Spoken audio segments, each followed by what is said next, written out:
What's going on, gentlemen? Back again with another video. In this one, I want to talk about the importance of meditation when it comes to semen retention. Really just life in general. Meditation is the greatest thing that you can do for yourself and for everyone around you.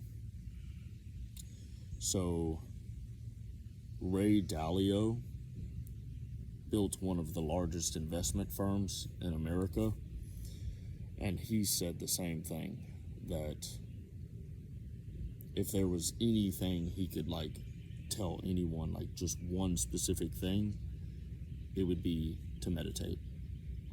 And I started meditating 6 years ago when I was 23, solely based on the fact that I had terrible mental health. I'm talking, I would wake up in the morning and I would look at the ceiling and dread the day. And I had never really lived like that. But somehow I had gotten to this place where my own mind was a terrible place to be in. And all I knew back in my 23-year-old mind 6 years ago,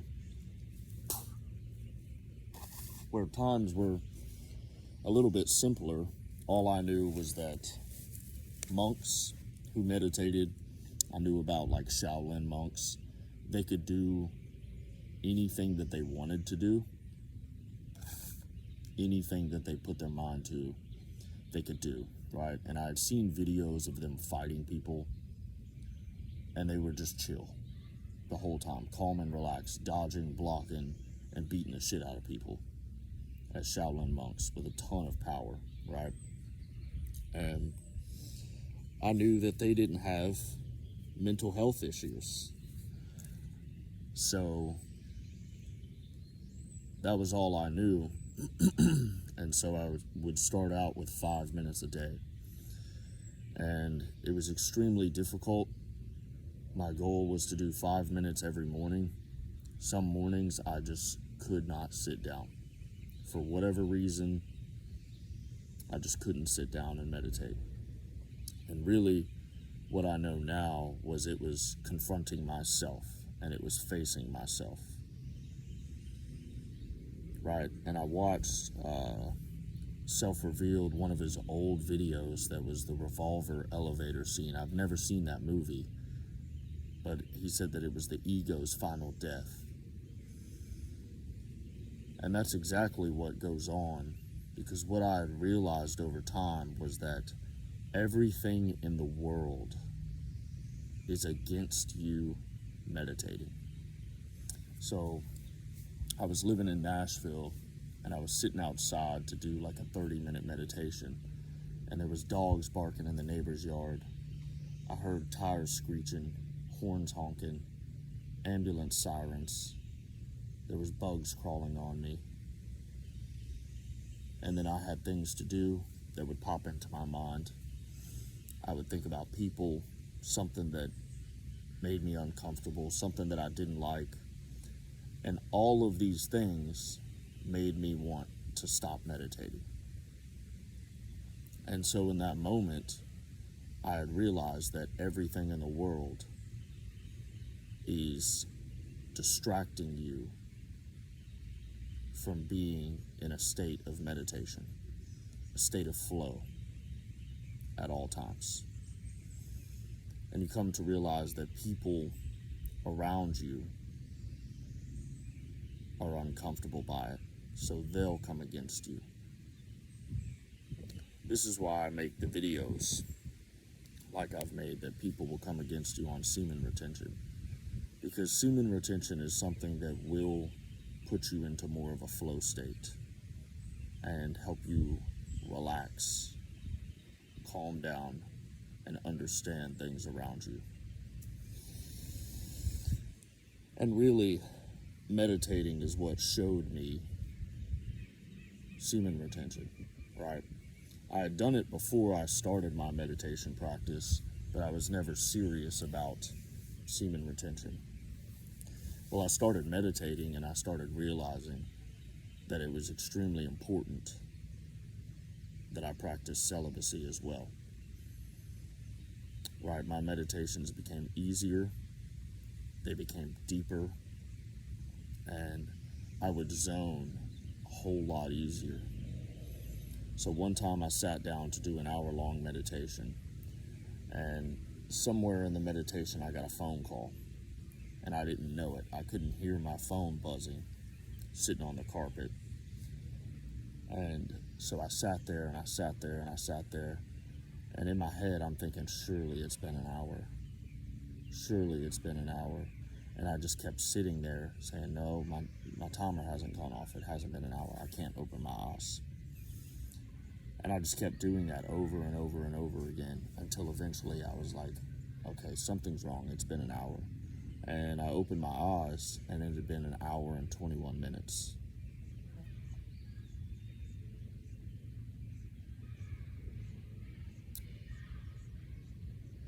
And that hour and 21 minutes felt like 25 minutes.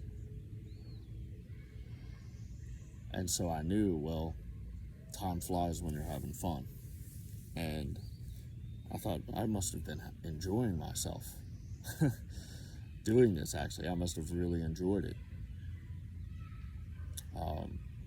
And it seems that when you meditate, the time always passes a little bit faster. So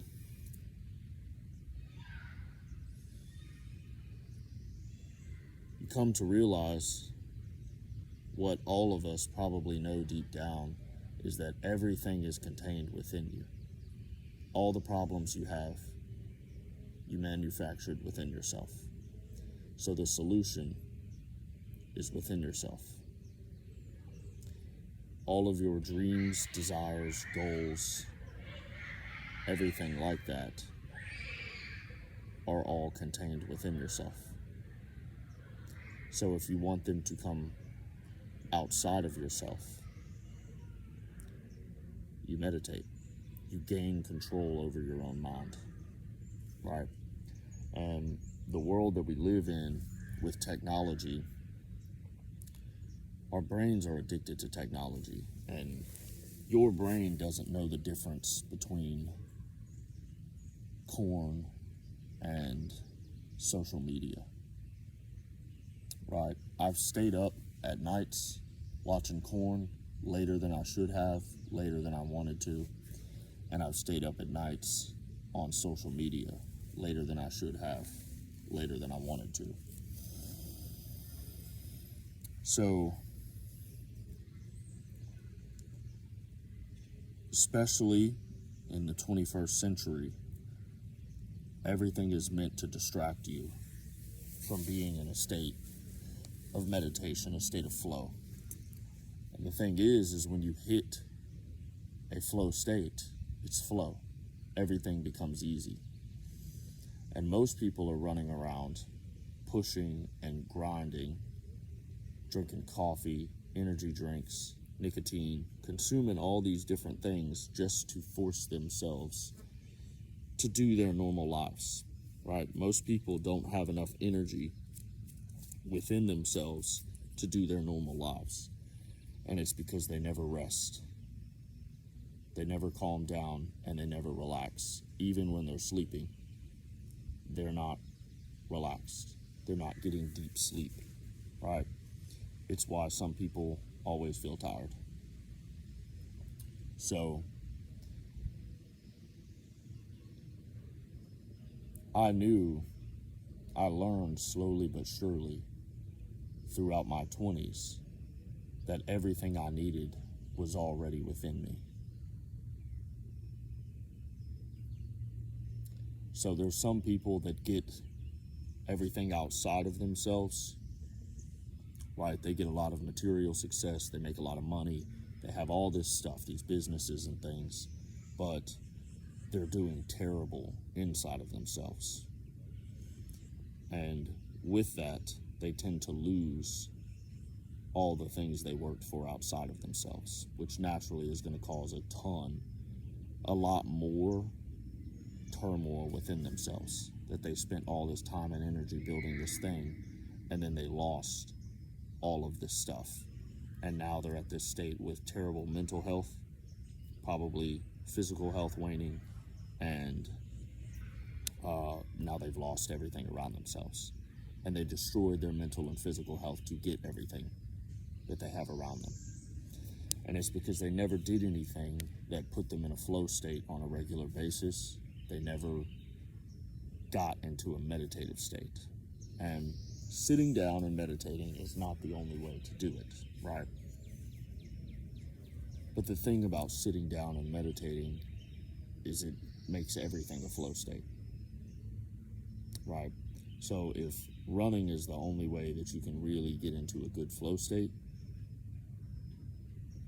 well then you're going to be in a flow state when you run, and outside of running you won't be in a flow state.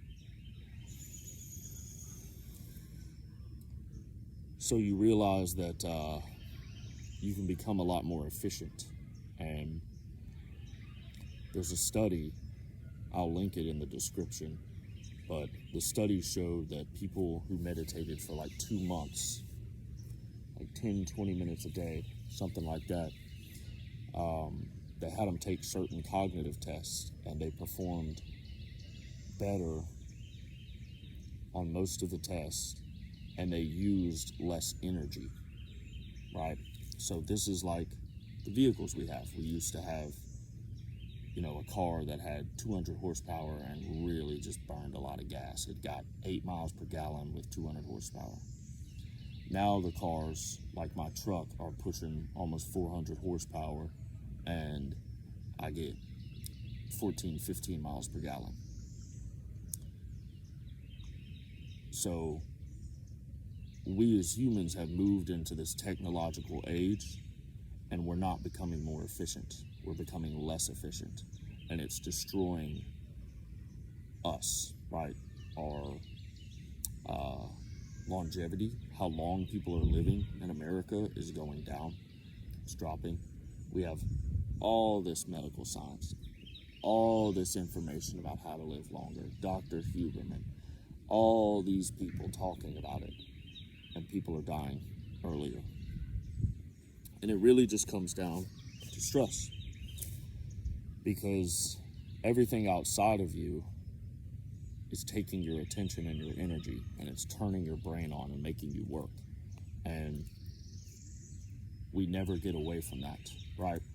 You get off of work and you scroll on social media, and then people have trouble sleeping because their nervous system is turned on. It's ready to go. They can't relax, right? I had a friend who just last year ended up on anxiety meds, and was just telling me the other night that he recommends doing a stint with them because they'll really calm you down and get you re-centered and refocused. So he had a problem with anxiety that he's over it now, but it's going to come back. As soon as things start getting crazy in his life, his anxiety will come back and he'll go back on the meds, right? And I've been telling him for years to try to meditate. He needs to meditate. Part of it is for that life is not always going to go exactly the way that you want, right? Because we are the creators of our own lives. But if we recognize that we're the creators, then we recognize that everyone else is a creator too. So everyone else is also creating while you're simultaneously creating. So you don't have control over everyone else and everything outside of you. But you do have control over everything inside of you. And that's all you can control, is yourself, your reactions to things, right? And if you can gain that control, you can begin to win. Think about like the stock market and what goes on with that. People get caught up in emotions of fear and excitement, all depending on where the price goes. So Ray Dalio has talked about this. If you can watch and you don't experience those emotions of fear and excitement, depending on where the price goes, then you stay clear-headed and you begin to win and get ahead of the crowd. So even if you, like my friend and I were talking about trading Tesla, and we looked at the charts, we looked at what Elon Musk was tweeting and some news articles, and we said, hey, we think it's going to go up next week. Well, he texted me this morning and said, hey, it's dropping. It's looking like it's going down. Maybe we should bet on it going down.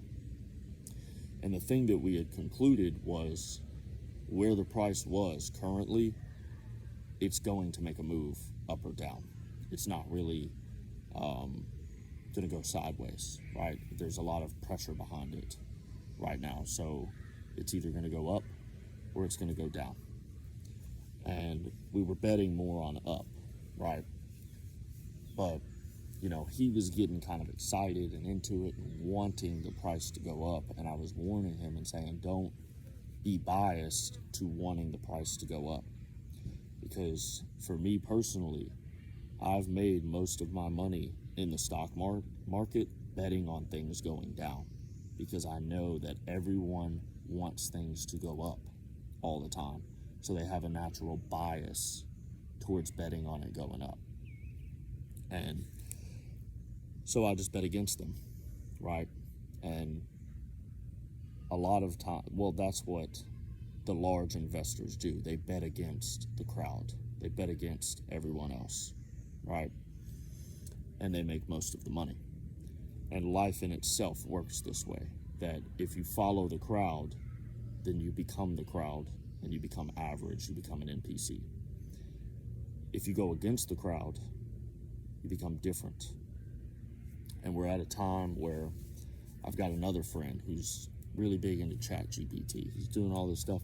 He is programming ChatGPT right now to come up with a different language that's a language of unity that everyone can speak on Earth, right? And I try to explain to him, he's younger than me, he's 5 years younger than me, and I try to explain to him that in this world, the way to win is by slowing down. The way to win is by consuming less information and letting everyone else tell you the information that you need to know. Because they will. Everyone is full of information that they just can't wait to dump and tell everyone else that they consumed on the internet. Because it's all dopamine driven, right? He goes on stints with ChatGPT where he'll be on it for a few weeks, just dopamined out. And then he's burnt out and feels bad because he used up all of his dopamine, overstimulated his brain with all this new information. And this is going on day in and day out for other people. This is why they drink coffee, they consume nicotine, they do all this stuff to keep themselves going.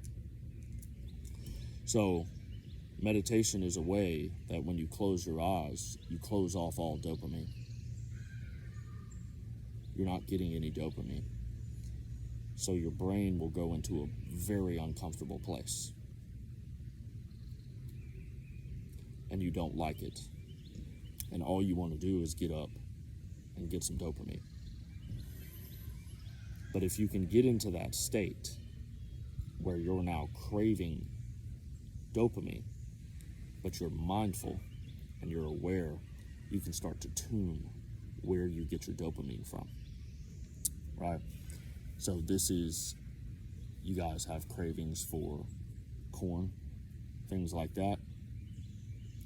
And there's a lot of things that people don't really understand, right? Like last night, June 11th, was a strawberry moon. And I think the last strawberry moon was in 2006. So it was a full moon, it was a red moon, right? And when there's a full moon, everyone knows, like, that's when people act crazy, right? Well, really, all the full moon does is increase where everyone already is. It just magnifies where you are already, right? And a little bit deeper is the moon was in, for this full strawberry moon, was in the Scorpio constellation. I'm a Scorpio. And so I know that when the moon is in Scorpio for 2.5 days, I always have a lot of energy, and it's a lot of sexual energy. Scorpio has like the most sexual energy of all the signs. And I think it's because we're Valentine's Day babies.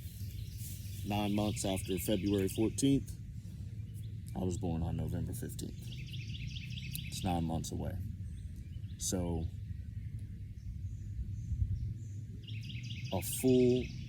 to me, it's just natural to know that a full moon that is a strawberry moon, a certain type of moon that hasn't come around in 19 years, and it's in the constellation of Scorpio, I know I'm about to have a lot of energy. And yesterday around 2 p.m., I got cravings to watch corn. And this happens to me once a month. Every time the moon goes in Scorpio, I get extremely horny. And I start wanting to watch corn. Right? My brain has been patterned that way, so it defaults to that. But because I have this awareness, I know to chill and just meditate and relax, stay mindful, no matter what the craving is, don't give in to it, and I'll keep the energy within myself, and I'll become stronger after. And this happens with everyone. The moon moves into everyone's sign once a month. And so it's going to increase that person's energy. Everyone gets it.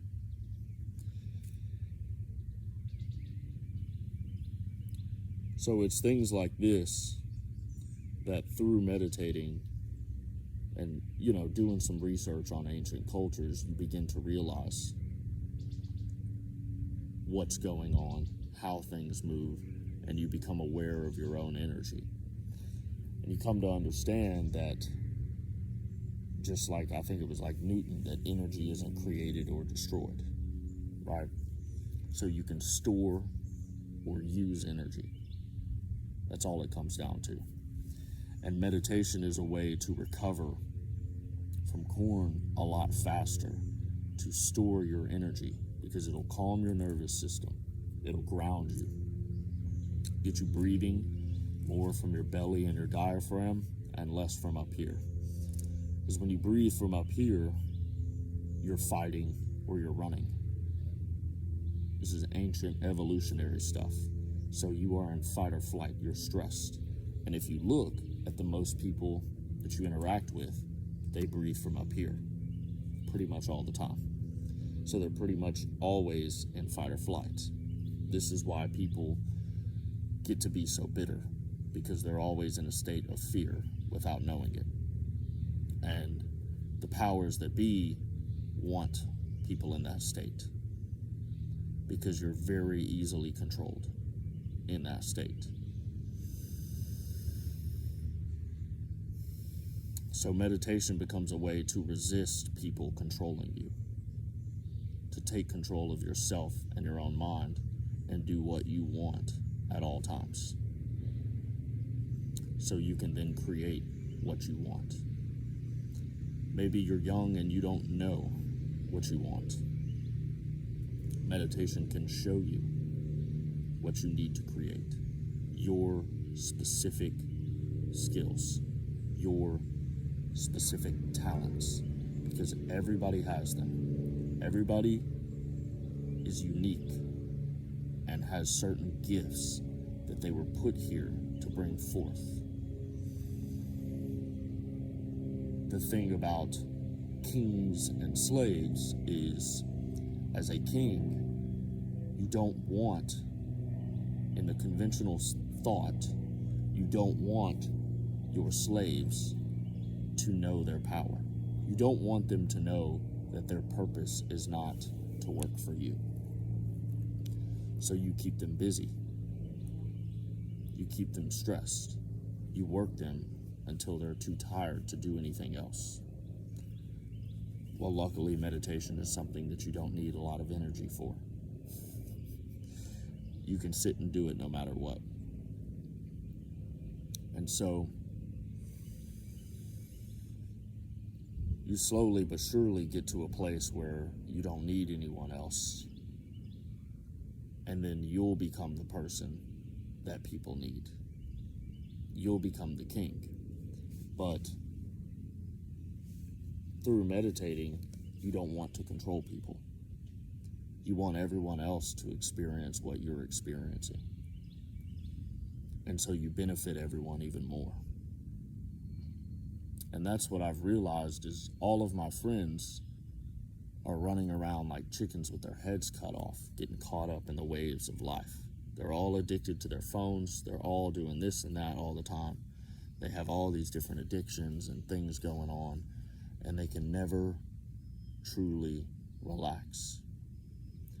And so I've realized that I'm the one that holds us all together, that keeps us all alive in a way, because I can push as a man, naturally my energy goes out, right? We've all, as men, we have this outward aura that influences everything around us, whether you want it to or not.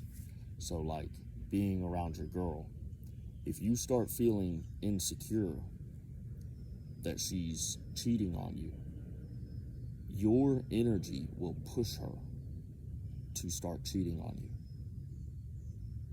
All because you have this subtle influence on her. And the thing about this modern world is masculine energy is lacking in everyone. Even women are missing that little bit of masculine energy that they need. This is why they're so overly emotional and insane. But you have a bunch of men who are this way as well. So, with knowing that, you can just simply meditate, get control over your mind and your thoughts, and you can begin to influence your circle, everyone around you. And you can bring everyone up and lift everyone up without you having to do anything except put this time in on your own. And then you uplift your own life in turn, along with everyone around you.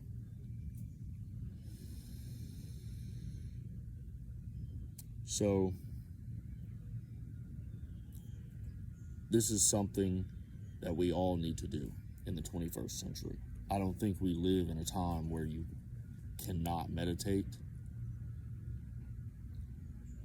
There's so many things that we're addicted to that are pushing our attention and energy into something other than ourselves and our own lives.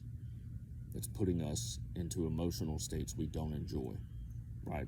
People become addicted to their emotional state. So it's like you can't afford to not spend time to meditate.